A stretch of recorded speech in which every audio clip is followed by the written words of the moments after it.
sessions, Sunday session at meeting room number 1. It should be from 14 to 15:30. So I will be your session chair, and I will be sharing the session chairmanship with Dr. Noor Mirwandi of Malaysia, Mat Nordin. So let me start by saying and greeting all of you. Good morning, good afternoon, and good evening to all parts of the world. Allow me to present to you the study which I collaborated to complete with Dr. Mark Ray Santos. It is titled Accreditation Towards the Internationalization of the Profession Stage on Industrial Revolution, Academic Milieu amidst the COVID-19 pandemic. To start with, we looked at educational institutions which are shaped and reshaped on the cultural setting. Currently, two unexpected catalysts for change, namely the Industrial Revolution 4.0 and COVID-19 pandemic, necessitated drastic shifts in educational paradigms. The common buzzword in the contemporary educational milieu is Industrial Revolution 4.0 or 4IR, the strength of which, according to Hussein 2018, should make change inevitable. The change rippled far and wide, covering the educational arena. Thus, Ovinova and Schreiber created a model of the educational process catering to Industrial Revolution 4.0, which integrates information technologies into different spheres of human life. IR 4.0 connects the digital and biological landscapes, allowing movement and technological innovation in the virtual realm. Aside from the adjustments to the fast-changing technology brought by IR 4.0, the world was caught unprepared with the global pandemic caused by the scare and spread of the novel coronavirus, COVID-19. It is an illness caused by a coronavirus named SARS-CoV-2, which appeared in Wuhan, China in the late 2019. According to Hansen 2020, Brammer et al. Described the profound effect on social economic aspects such as closure of borders, banning of mass gatherings, and enforced social distancing. Verley et al. 2021 revealed that COVID-19 pandemic increased consumers' worries and made them lose their control over their lives. We observed that the two catalytic settings, IR 4.0 and COVID-19, did not prevent educational institutions to submit to accreditation process. Competing, credible, and highly renowned accrediting organizations and bodies continue to fathom excellence and quality on various areas.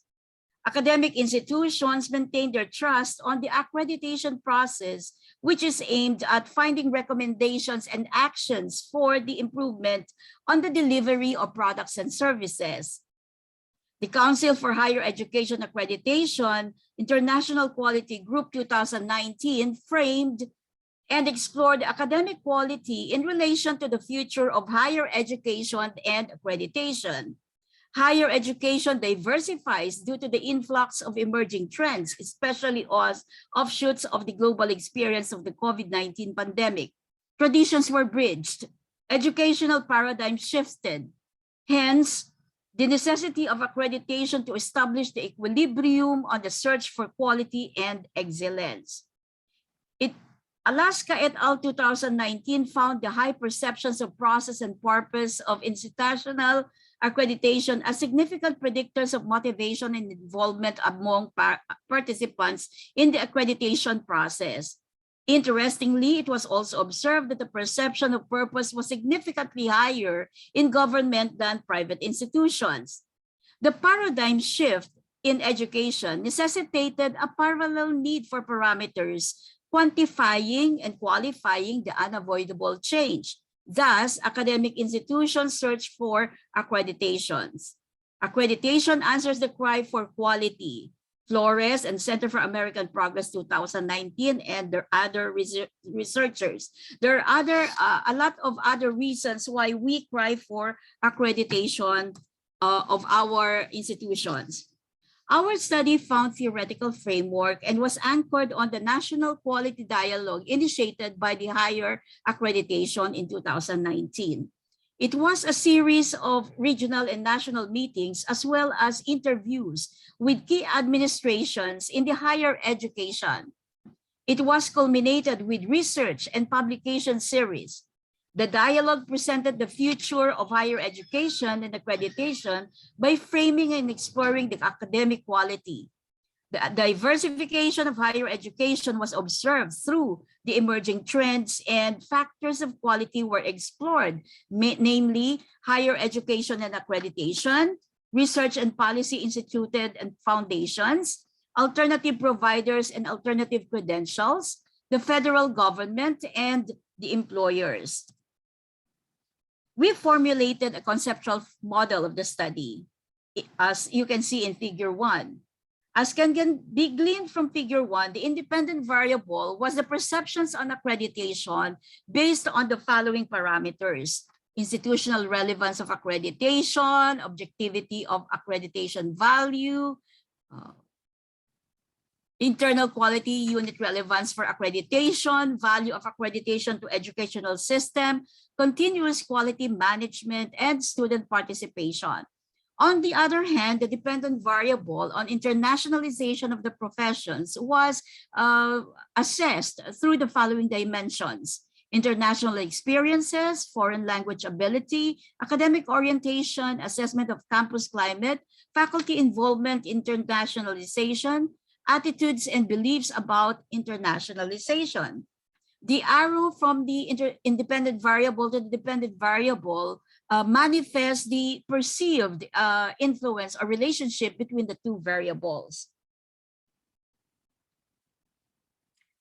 Our theoretical and conceptual framework guided us in the structuring of the main and specific problems which the study aimed to answer in the determination of the relationship process between the perceptions of the accreditation process and the internationalization of the professions during the Industrial Revolution academic milieu amidst the COVID-19. The main concern of the study was to determine the relationship between the perceptions and the accreditation process and the internationalization of the professions during the Industrial Revolution academic milieu amidst the COVID-19 pandemic.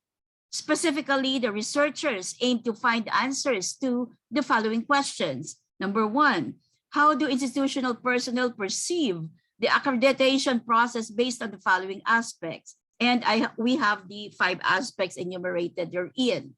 Number 2, how may the internationalization of the professions be described based on the following dimensions? And the dimensions had been mentioned as had been presented in the conceptual framework. Number 3, does a significant relationship exist between the perceptions on the accreditation process and the internationalization of the professions in terms of academic orientations, assessment of the academic climate, and attitudes and beliefs about internationalization? Number 4, what is the role of accreditation on the internationalization of the professions? And number 5, what activities on the internationalization of professions may be proposed as activity standards based on the findings of the study?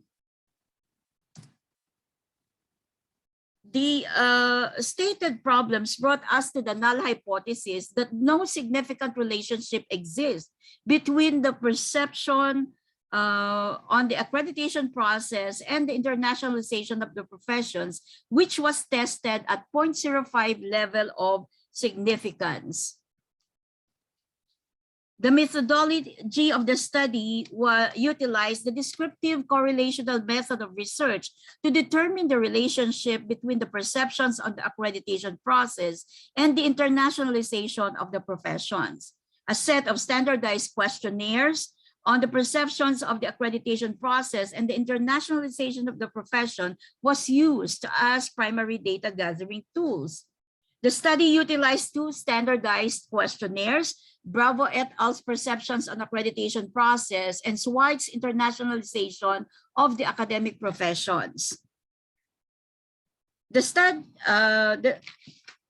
The data collected were tabulated and processed using statistical process packages for social sciences, SPSS. The findings were presented using the necessary tables and figures. A 5-point Likert scale in which the respondents' responses for the given indicators may range from very significant, significant, moderately significant, insignificant, and very insignificant. The respondents of the study were the 65 teaching personnel across the different departments and colleges of a private higher educational institution during the school year 2021-2022, who specifically determined their perceptions on the accreditation process and the internationalization of the professions by responding to the set of standardized instruments. Table 1 shows the distribution of respondents from each department.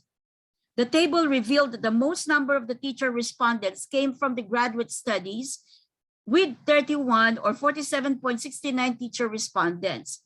On the other hand, the least number of teacher respondents came from 3 departments, namely CITHM, CITE, and AE, Alternative Educations. The researchers believe that the additional demographic information on the teacher respondents may be relevant in the understanding of the findings of the study. Thus, tables 2, 3, and 4 on years of employment, teaching responsibilities, and academic preparations respectively were added. Table 2 showed the years of employment of the teacher respondents, and as can be gleaned from that same table, 42 or 64.62% of the teacher respondents belong to those employed by the higher education institution from 0 to 5 years. Table 3 presented the teaching responsibilities of the 65 teacher respondents, and based on Table 3, most of the teacher respondents, 23 or 35.38%, taught graduate student entirely. The least number of teacher respondents, 13 or 20%, taught some undergraduate and some graduate students. Table 4 revealed the academic preparations of the 65 teacher respondents of the study. The academic preparations of the teacher respondents, which noted the attainment of a PhD or ED or MD, matched the information on the teaching responsibilities at the graduate studies. The researchers adhered to ethical considerations by protecting the individual personal information and communication to secure the data privacy, anonymity, and to ensure utmost security and confidentiality. May I now present to you the results of our study on the perceptions on the accreditation process and of the teacher respondents, the internationalization of the profession, the relationship between their perceptions of the accreditation process and the internationalization of the professions, the role of accreditation of the internationalization of professions, and the proposed activities on the internationalization of the professions. Table 11 revealed the perceptions of the institutional personnel on the accreditation process. The same table showed the institutional personnel strongly agreeing on all aspects of the accreditation process as proven by the grand mean of 4.53. Interestingly, it was also observed that the perception of purpose was significantly higher in government than private institutions. However, the lowest mean was observed on the value of accreditation to the educational system, as can be gleaned from the 4.44 mean.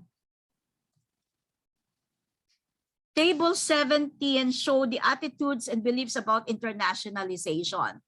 As can be gleaned from the same table, the teacher respondents agreed on the attitudes and beliefs about internationalization as proven by the grand mean of 4.38.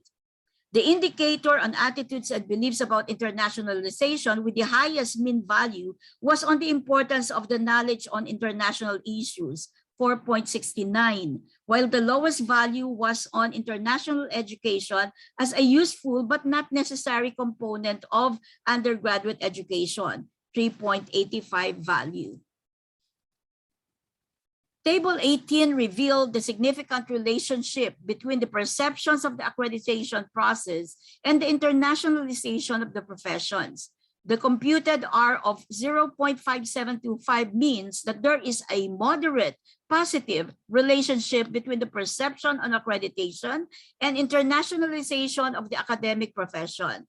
Since the correlation is positive, therefore, there is a direct relationship between the independent variable and the dependent variable.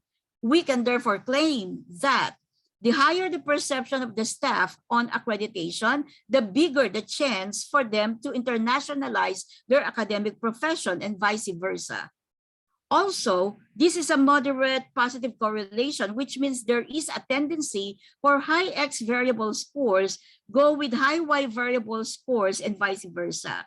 Since the p-value or significant value of 0.0001 is less than the level of significance 0.05, the null hypothesis is rejected.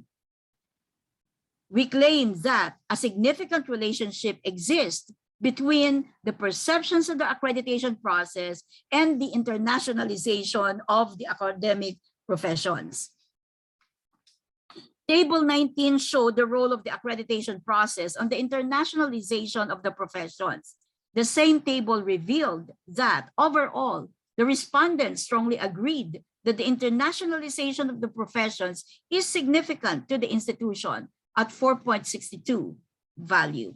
The highest value, and that accreditation plays a significant role towards the internationalization of the professions.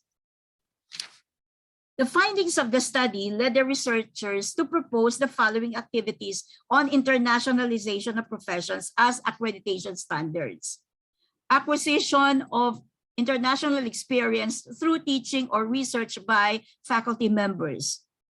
International linkages and networks of the higher educational institutions which encourage faculty collaboration and partnership with a foreign institution. Recognition of faculty involvement in internationalization activities in teaching and research. Inclusion of topics on countries, cultures, and global issues as components of course, and connections with scholars in other countries.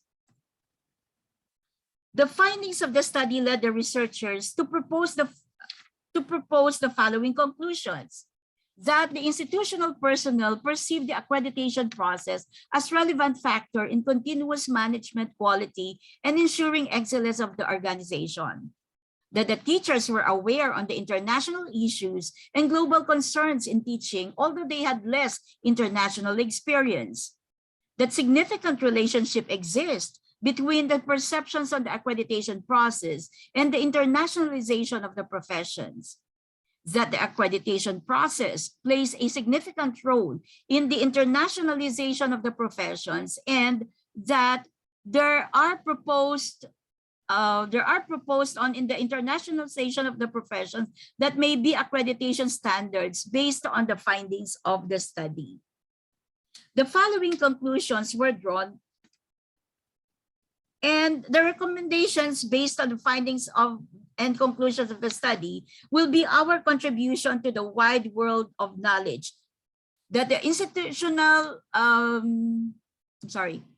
the higher educational institutions, these are our recommendations, the higher educational institutions and other organizations should continuously submit their organization to accreditation by reputable accrediting bodies and agencies to identify the organizational strengths and weaknesses or areas of improvement that may be utilized in enhancing the quality of the delivery of service to its stakeholders. The teachers in the HEI should network and collaborate with foreign colleges and universities to experience internationalization in teaching and research. Accreditation should include the internationalization of the professions as one of the areas of the accreditation process. The internationalization of the professions among academic institutions should be focused for enhancement by the accreditation process. And accrediting agencies and bodies should consider the proposed activities on the internationalization of the professions as accreditation standards. Here are our references. This is Dr. Janet R. Valdez of the Consolacion University, Philippines, ending the presentation on accreditation towards internationalization of the professions, stage on industrial revolution, IR 4.0 academic milieu amidst the COVID-19 pandemic. You can reach me at the email address I posted here. Salamat po. So if there are any questions, I would like to entertain some, or if not, then we can proceed to the next presentation.